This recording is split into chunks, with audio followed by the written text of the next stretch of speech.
Veja, a repressão sexual e afetiva ainda existe em famílias conservadoras, em religiões rígidas, na vergonha que muita gente carrega sobre o desejo, a culpa do superego cruel.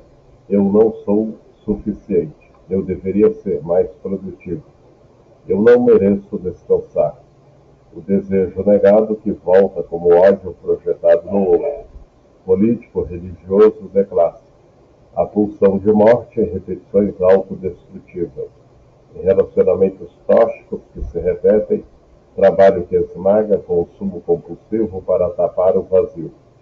Freud não tem resposta para tudo. Ele mesmo errou, revisou, se contradisse, mas ele nos ensinou a escutar o que não foi dito, a ouvir o silêncio entre as palavras, o sonho que parece bobo, o lapso que não era nada, a olhar para o sofrimento não como defeito, mas como convite, o que você ainda não enfrentou.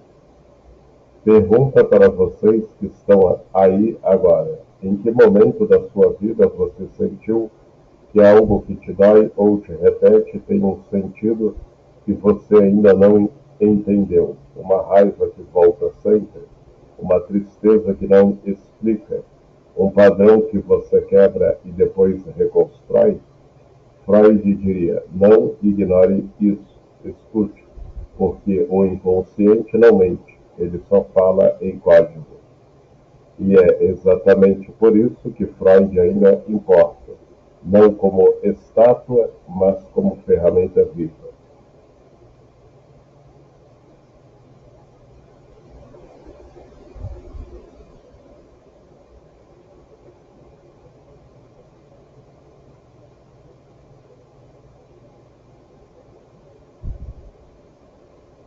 Freud e o Brasil, como a psicanálise chegou e se transformou aqui.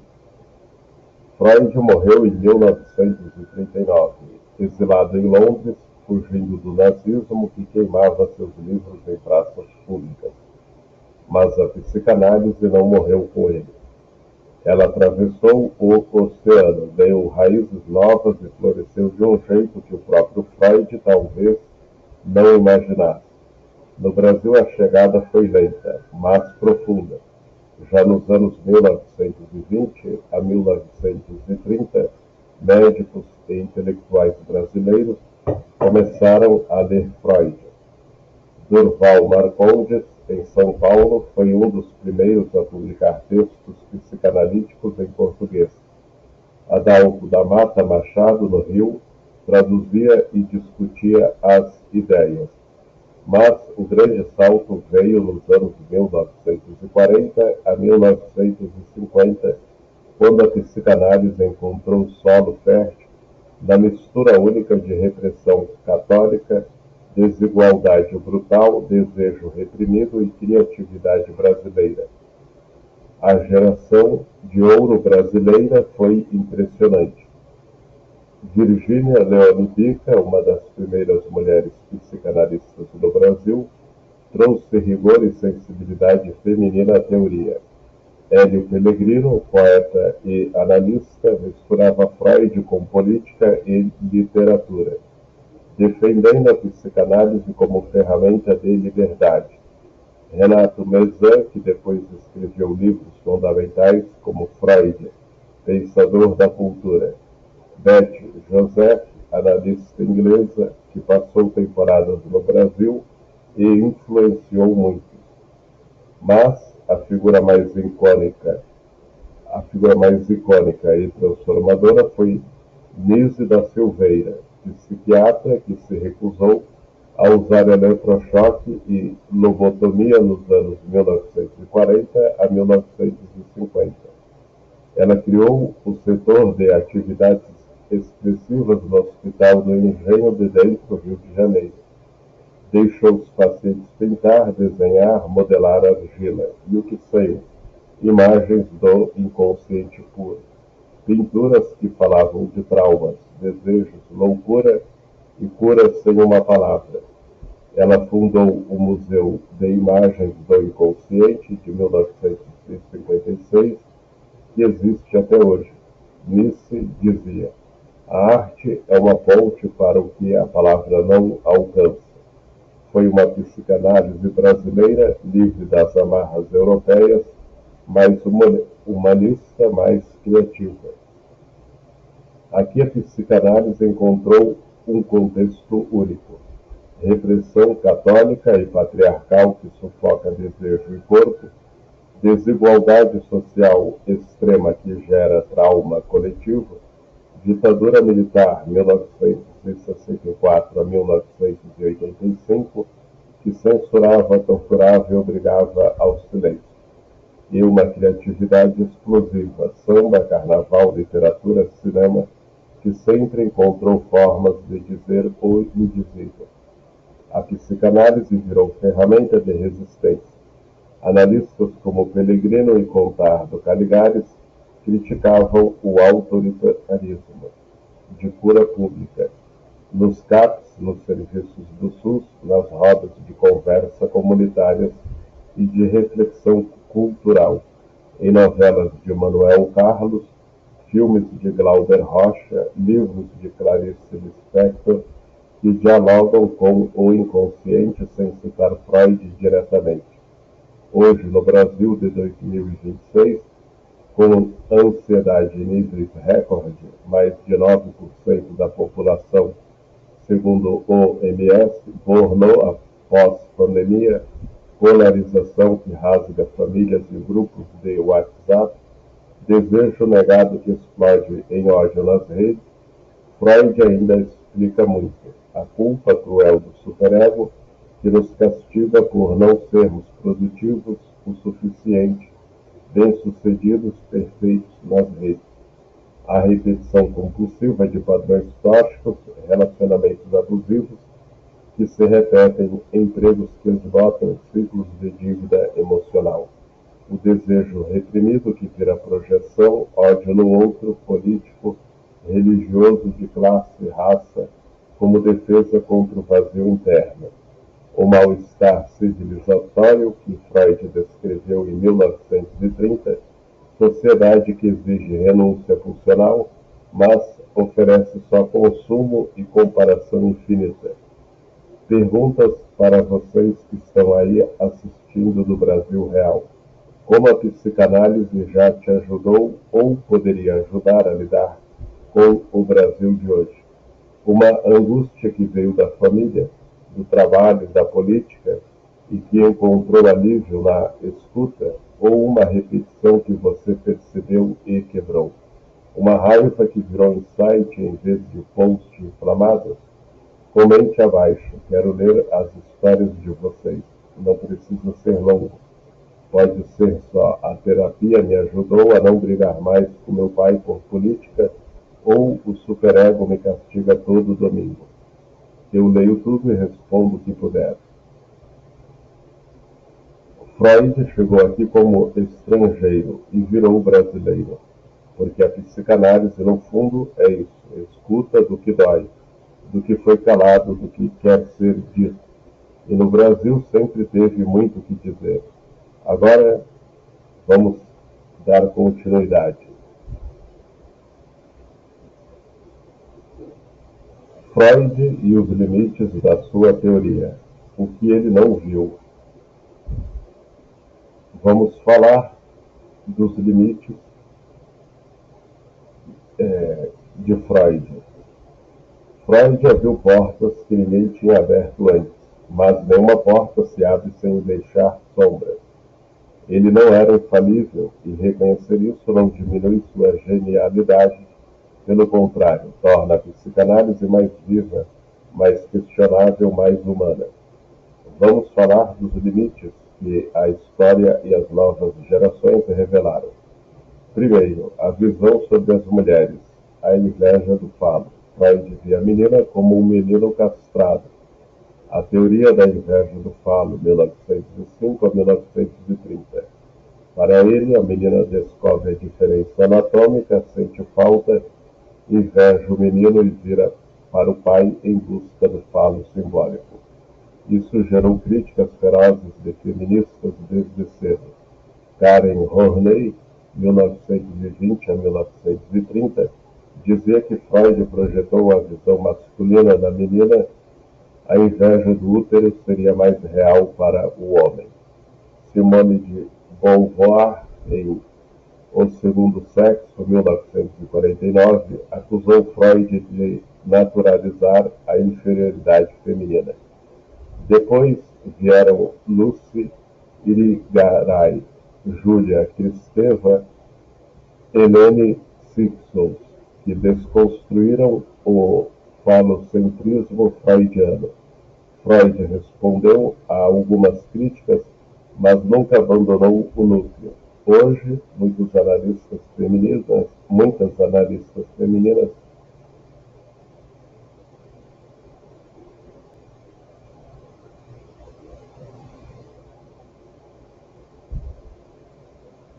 como Jéssica Benjamin, Nancy Chaldoral, revisam isso. O desejo feminino não é falta, mas diferença.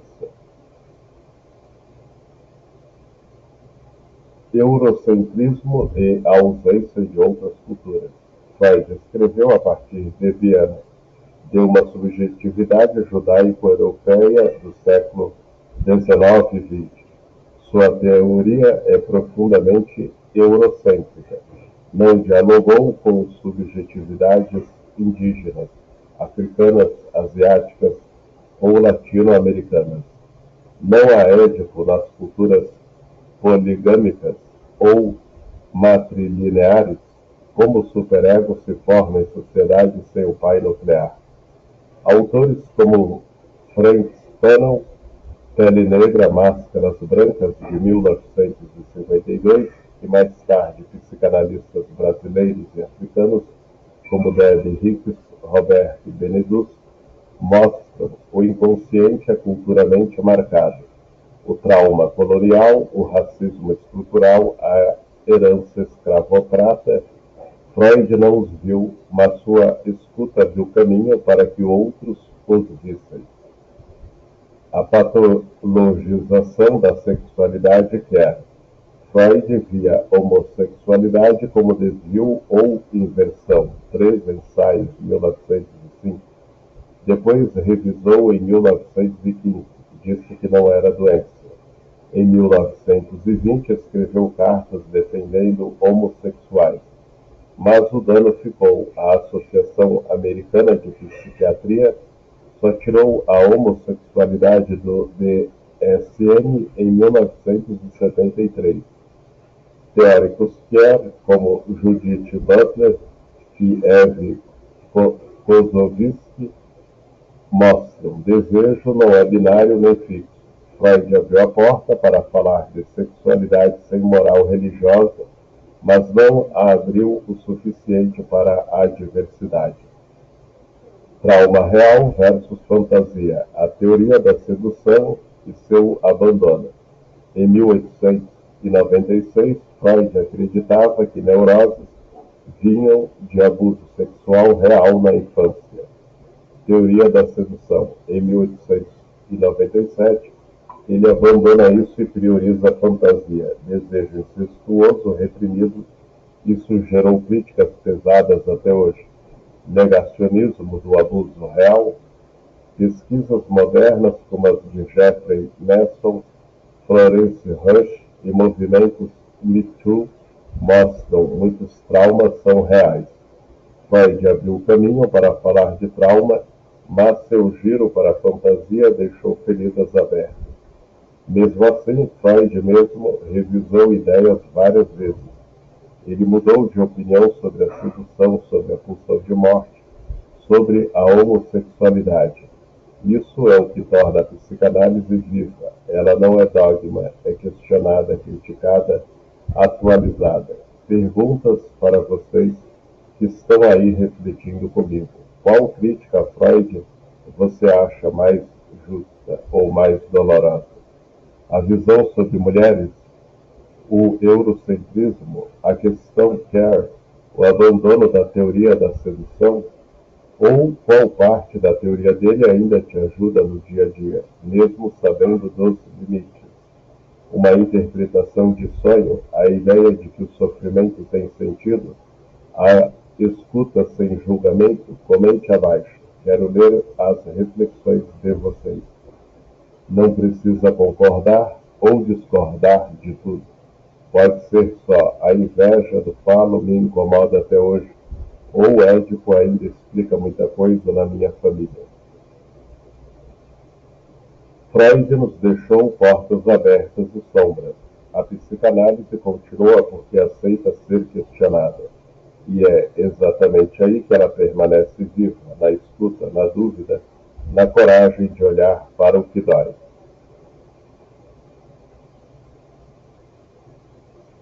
Freud para o século XXI, ferramentas para o mundo digital. Freud morreu em 1939. Ele nunca viu um smartphone, um algoritmo de feed, um filtro de Instagram, uma IA conversando como gente ou um home office que mistura trabalho e casa até virar prisão. Mas, amigos, as ideias dele explicam muito do que estamos vivendo em 2026. O inconsciente não mudou, só ganhou novos palcos. E os palcos hoje são digitais, rápidos, infinitos e cruéis. Narcisismo das redes, o ego inflado e o superego que pune. Freud falava do narcisismo primário e secundário. Hoje o ego se infla com likes, views, comentários positivos. Você posta uma foto, uma opinião, um dia perfeito e espera validação. Quando vem, o ego brilha. Quando não vem, ou vem crítica, o superego entra em cena, cruel, implacável. Você não é suficiente. Você é ridículo. Porque ninguém curtiu. Isso é o superego digital. Não é mais só a voz do pai ou da mãe. É a voz coletiva invisível das redes que pune quem não é perfeito, autêntico ou viral. Repetição compulsiva, o scroll infinito e os padrões tóxicos. Freud descreveu a repetição como força da pulsão de morte. Repetir o trauma para tentar dominá-lo. Hoje, scroll infinito no TikTok, Reels. Você sabe que está se sentindo pior, mas continua. Relacionamentos tóxicos que se repetem em aplicativos de namoro. Mesma dinâmica, mesma dor, mesmo ghosting. Crias de raiva que viram brigas eternas nos comentários. Você repete o ódio para não encarar o vazio por trás. Freud diria, isso não é vício de dopamina, é repetição compulsiva. Tentar resolver algo antigo no palco novo das redes. Desejo capturado. Algoritmos que conhecem você melhor que você. Freud dizia que o desejo é sempre desejo do outro. Hoje o outro é o algoritmo. Ele sabe o que você pausa, o que você curte, o que você busca à noite. Ele te oferece exatamente o que você deseja antes mesmo de você saber que deseja. Publicidade, conteúdo, pessoas, opiniões, tudo moldado para te manter rolando. O desejo não é mais seu, é coproduzido pelo feed, e quando o feed te decepciona. Ansiedade, vazio, FOMO. O medo de que a vida dos outros seja mais plena. Mal-estar digital, ansiedade de performance e burnout de comparação. Freud, em O Mal-Estar na Civilização, Sociedade exige renúncia funcional, mal-estar. Hoje, sociedade digital exige performance constante. Seja produtivo no home office, seja interessante no story, seja engajado nos debates, seja sexy sem parecer forçado, seja autêntico, mas dentro das regras do filtro. Quando falha, burnout, ansiedade generalizada, depressão velada. O superego digital castiga, você não está vivendo direito. Freud diria, o inconsciente não mudou, só ganhou novos palcos. A escuta ainda é o antídoto para parar o scroll, fechar o aplicativo, ouvir o que o silêncio diz quando a tela apaga, atravessar a fantasia digital, ver que o feed não é a realidade, é uma narrativa construída para te manter preso. Perguntas finais para vocês que estão aí navegando nesse mundo. Como Freud te ajuda ou poderia ajudar a navegar o Brasil digital de 2026? Um sonho que virou post e depois virou arrependimento? Uma raiva que virou triade, inflamado e depois virou culpa? Um desejo que o algoritmo te mostrou antes de você admitir para si mesmo? Ou um momento em que você parou o scroll e ouviu algo dentro de você que mudou tudo? Comente abaixo, quero saber. Pode ser só meu feed me faz sentir insuficiente todo dia. Ou Freud explica meu scroll noturno. Eu leio tudo. Freud não previu o celular, mas previu o desejo humano que o celular explora. A psicanálise continua porque o sofrimento continua. Só muda de palco, e a escuta continua sendo o remédio mais antigo e mais atual que existe.